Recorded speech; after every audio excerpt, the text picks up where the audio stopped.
Bismi Allahi al-Rahmani al-Rahimi. We advise all Muslims that they are not allowed to pray in most to all of the masjids in South Africa, and we take a look at why that is so. So we start with they're not built upon taqwa from the first day, which is a requirement for Muslims. They are currently openly following with no shame sects such as Sunni, Deoband, Hanafi, Chishti orders, Shia, etc. They prevent women and girls from the Jama'ah with fraud and non-following, while it's commanded according to Quran for all and compulsory for them on Jummah to pray in the back rows unhindered. They adopted pagan practices from the early innovators. The Greeks were doing segregation in around the 8th century, etc. And also the Hindus, the Bani Israel, they were also doing segregation and prevention. So the early innovators, they adopted pagan practices of segregation into our salah, the Jama'ah. Can you imagine any human being interfering in the way that Allah has commanded the salah and the Jama'ah? We also found that when we checked the translations of the hadith of Aisha radiallahu an alayhi salam, that she was actually saying that they were preventing the woman in her time after the Messenger sallallahu alaihi wasallam, and what they did was they and that she compared that to the act of the Bani Israel, and we saw that they mistranslated that hadith to commit a fraud to the exact opposite. Guess what? The pagans no longer do segregation, but the Muslims going to the masjids of the sects are doing segregation and prevention of the Muslim women from the masjids. We move on to the lowering of the gaze, the jilbab and the khimar. Muslim women are not currently wearing the jilbab, which is similar to the chador or the medieval cape. And we find that they are not wearing. The Quran commands it, the jilbab and the khimar, and the khimar has to be drawn, which is similar to a scarf, or scarf drawn over the bosom, and the jilbab goes over the head. So there's two garments on the head, the khimar and the jilbab. And the khimar is a cape, similar to a medieval cape. It goes over the head and it's closed with the hands, and it stops, prevents the shape of the woman being seen. And the women are not wearing that, and according to Islamic law, the women are currently not dressed correctly. A Muslim woman has her normal dress, long sleeve dress, which is similar to the baya cloak or normal dress. She wears her khimar, which is drawn over the bosom, and she wears the cape, which is the jilbab, which is similar to the cape, a cape, medieval cape, which is open in front for the hands to come out over the khimar. Now, you will find that that fell out of fashion. The jilbab fell out of fashion because of prevention of women from masjids. And you will find that with women not wearing the jilbab, they are not following Allah and the Messenger sallallahu alaihi wasallam, and also they are not getting the benefits of protection from harm. Protection, Atta described it in the old Arabic dictionary of protection from and many and other meanings, from worldly and otherwise. It's the prerogative of every Muslim woman when she leaves her house to wear that. And the hadith clearly show that it's a sect involved. And the hadith where they keep on mistranslating about the a camel's head, it's not a camel's head. It's talking about the jilbab and the khimar, and they keep on mistranslating that so that people do not understand. So we move on to the third part that they're doing. They don't pray salah like the Messenger sallallahu alaihi wasallam, and they're currently praying salah like the early innovators, and the hadith clearly show that that's what they're doing in many aspects, and that's the salah that they've taught us, which in the Quran it falls under sahun. And it can be negligent, the sajda like a peck's crow. So the salah is currently being carried out in the fashion of the early innovators in many aspects, and non-following of the Messenger sallallahu alaihi wasallam and the Quran in terms of salah. And some hadith are mistranslated, and for example, where many hadith are mistranslated in respect of salah. So we advise people to start studying the hadith and start checking the translations against the early Arabic dictionaries for understanding, to make sure that you are following the hadith and praying like the Messenger sallallahu alaihi wasallam. Besides mistranslations, we find misinterpretation, and besides misinterpretation, when the dictionary definitions of the hadith is clear, we also find that they use the word Hanafi, Sunni and Hanafi, to con people into the belief as if Salah cannot be determined except by Hanafi. But as Muslims, what they didn't tell you is that the Quran states clearly not to believe except for whom follows your religion. In which case they were deceiving us into thinking that Salah cannot be determined except by Hanafi. But what they were not telling us, that we will not be followers of the Messenger sallallahu alaihi wasallam, but a sect. So we advise all Muslims to study the Salah of the Messenger sallallahu alaihi wasallam and revert to that Salah with immediate effect. Further, we go on to some Salah in the wrong times. For example, before we move to Salah in the wrong times, let me give an example. One of the hadith states, I don't have it in front of me, so I'm going to say it, and may Allah guide me and forgive me. It states that the Dar as-Salam's translation states that she talks about being quiet, in the quiet, almost as if you should recite quietly, but that's not what the hadith is saying. The hadith is says that as you move from one posture to the next, you should take a moment of stillness, peace, to settle.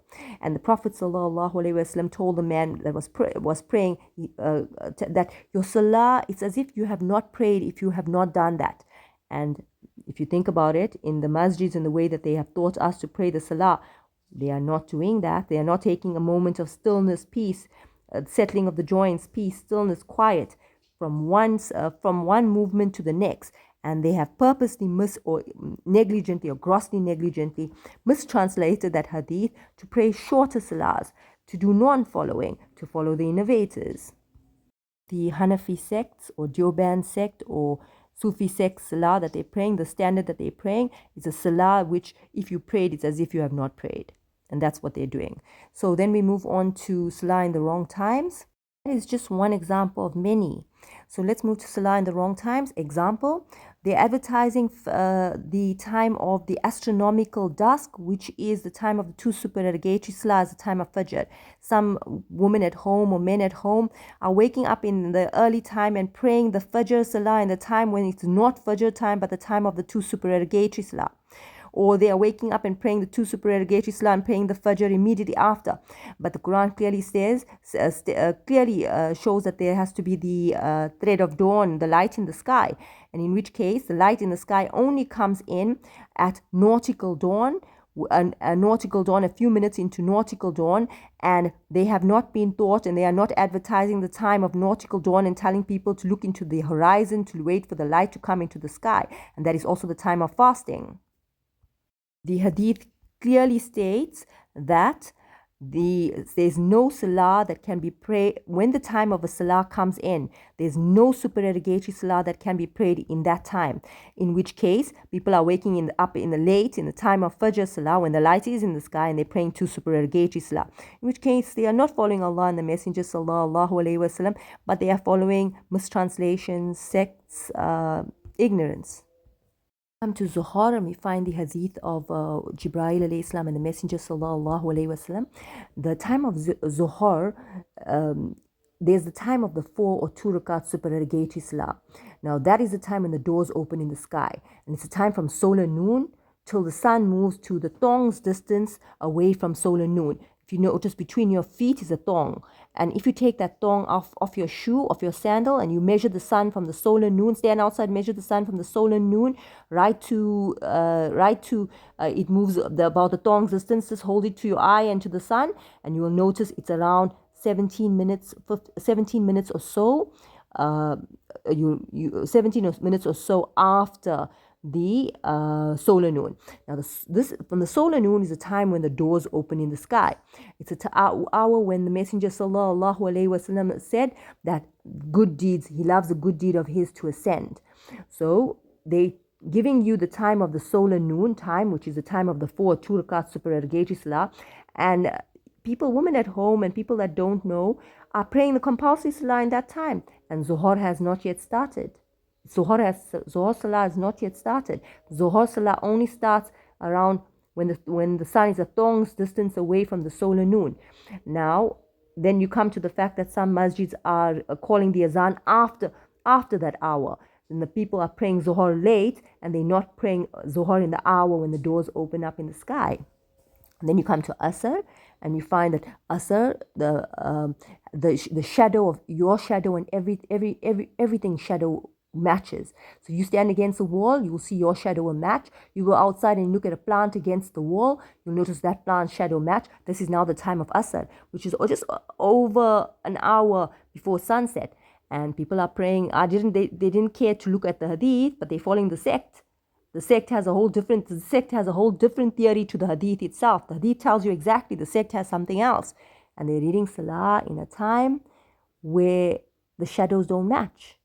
Which then you come to Maghrib, and you find that the Messenger sallallahu alaihi wasallam, after sunset, he was praying 2 rakats of supererogatory salah in the Sahaba. And then you find that after that they waited for the veil of night, which can be approximately, you'll have to look to the sky to see the veil of the night, but I'm just giving an approximate, about 16 minutes, right? Look to the veil of the sky, right? You observe it with the eye. And that's when they were praying. Now, in South Africa, they're praying the compulsory Maghrib Salah when Maghrib has not began, when the Prophet Sallallahu Alaihi Wasallam and the Sahaba were praying a 2 rakat supererogatory Salah. And what we've noticed is that when Saudi Arabia mistranslated those hadith, they only stated the sunset and they left out the portion about waiting for the veil of night on the sky. And we also noted that Saudi Arabia, when they translated the Quran, for example, in Sahih International, they didn't translate night. They put their sunset. When the Quran verse doesn't state sunset, it says night. It says layl, it doesn't say sunset. So we noted that, and in which case the Muslims are praying the Maghrib Salah in the wrong times. The time that Maghrib Salah has not began, and you will note that they are fasting in the wrong times as well. And then when we move to Isha Salah begins when the astronomical dusk ends, and you will note that Isha Salah is basically in order. Isha Salah, there is an azan that's coming, but there's a bit of later azans, but Isha Salah is in order. But where they deceived is they didn't follow the hadith of the Prophet sallallahu alaihi wasallam. They told people that Isha ends at 12 o'clock. However, the hadith is of the Messenger sallallahu alaihi wasallam tells us clearly to a third of the night. In which case, a third of the night doesn't end at 12 o'clock. 12 o'clock. If you calculate it, it would end somewhere around 10:30 or so, when a third of the night ends. So that's a deception. So then we move to another part of it, which is the recitation of the Quran and the recitation of the kalima. And what we've noticed from the recitation of the Quran is they don't recite the Quran according to the rules of the Quran, but have imported innovation to change its meaning by joining of words. Removal of the double consonants from Quran, which is a major sin. You're not allowed to remove even a single letter. The removal of the double consonants led to joining of places where there's no consonants. For example, Al-Rahman, there's not a double raw for you to join, and they place the shadda there to tell you the emphasis on every single letter in Bismi Allahi Al-Rahmani Al-Rahimi. And then the non-pronunciation of the al and the joinder of words. So the removal of the double consonants from the Quran, following the unlearned by non-pronouncing al, to make unlearned pronunciation of the Quran, like the Bani Israel who was cursed for that. So in which case, as Muslims, when we say al, we say the, we mean the, we spoke the truth. We say ar, there's no ar. It was the people of Yemen in around the 12th century. They did a variation of the Arabic where they didn't say al, they said am. So the current pronunciation is not the Quraysh manner of pronunciation, because in Islam, we from words to pronunciation, we speak the truth. We don't do variation. What we saw is a flagrant disrespect of not saying Al-Rahman. The before the Rahman, the is used before presidents for status, importance, respect. Before it's used in the classical Arabic like that. It was it was dropped, the alif was dropped and joined us to the lam, or the al dropped completely by the 12th century Arabs, and it was not the early Muslims who were doing such things. So as Muslims, our pronunciation to the words, the meaning have to be exact. Otherwise, we are creating new words, and when we create new words, we are not speaking the truth correctly any longer, and the Bani Israel got cursed for doing that, for pronouncing things out of their places and incorrectly. The Quran rules of tartil clearly show, just as our teeth are separate, the words of the Quran have to be recited separately, and that the Quran has perfect idgham and it was muftail, and this was done before the revelation of the Quran. Something else that we've also noted is that Allah, He commands in the Quran for the praise before the sunrise and the sunset, and this is by all Muslims, and this is not happening. If you notice, the birds are praising before sunrise and before sunset every single day without fail. They are praising in groups, and what they did was, by doing sects, they stopped praising in the masjids, because they prevented the females and the children, and they stopped calling the men, the entire community, to praise and to pray salah in the masjids, and in which case this is not happening. The group praise is not happening, and it's a shame. The birds are praising Allah at sunrise and sunset, but the Muslims are not, and our children have not learned it. My child has not learned it. I have not done it for most of my life, while it's a commandment of Allah, and it was the habit of the Messenger sallallahu alaihi wasallam, which he loved to do, which was to praise and to praise Allah before sunrise and sunset with the Muslims in a group. The Muslims in South Africa are not praising Allah before sunrise and sunset in groups, in masjids, as they are commanded to, or in groups at home if they're not at the masjids, and preferably at the masjids, as the Messenger sallallahu alaihi wasallam did, following his example, and which is a crime. Because if you look at our children, if you go to other people's houses, they are not doing that. They haven't learned that. That is severe oppression. We call for not going to these masjids, not praying in these masjids, because they are not built upon taqwa from the first day. Muslims are not allowed to pray in masjids that are not built upon taqwa from the first. Taqwa means the fear and the following and obeying of Allah out of fear and love for Him, and following the Messenger sallallahu alaihi wasallam. And the Quran clearly states, not to believe except for whom follows your religion, in which case they are not obeying Allah and the Messenger sallallahu alaihi wasallam. They are promoting sects, and they have brought the Muslim community of South Africa up on a educating us and our children from someone's textbook, a Deoband, a Sufi, a sect, and not from the Quran and the Hadith, all the Hadith, directly with the old Arabic dictionaries for understanding, and with suitable old English translations for us to understand the law of Allah, so we can follow and obey. And so we find that then there's non-following of Allah and the Messenger sallallahu alaihi wasallam, and there is a need for masjids for Muslims to come up, masjids for Muslims who follow and obey Allah strictly. And as we are not allowed to stand in those masjids, all the men that pray in these masjids are for sect followers, and we are Muslims. We are not sect followers. If we're going to choose a sect and we're going to choose disobedience, then we're going to fall under the unbelievers. We're going to fall under the people of the fire of Jahannam, and in which case we advise all Muslims and all Muslim men that they are not allowed to pray in these masjids, that they are to change and to start following Allah and the Messenger sallallahu alaihi wasallam before death comes.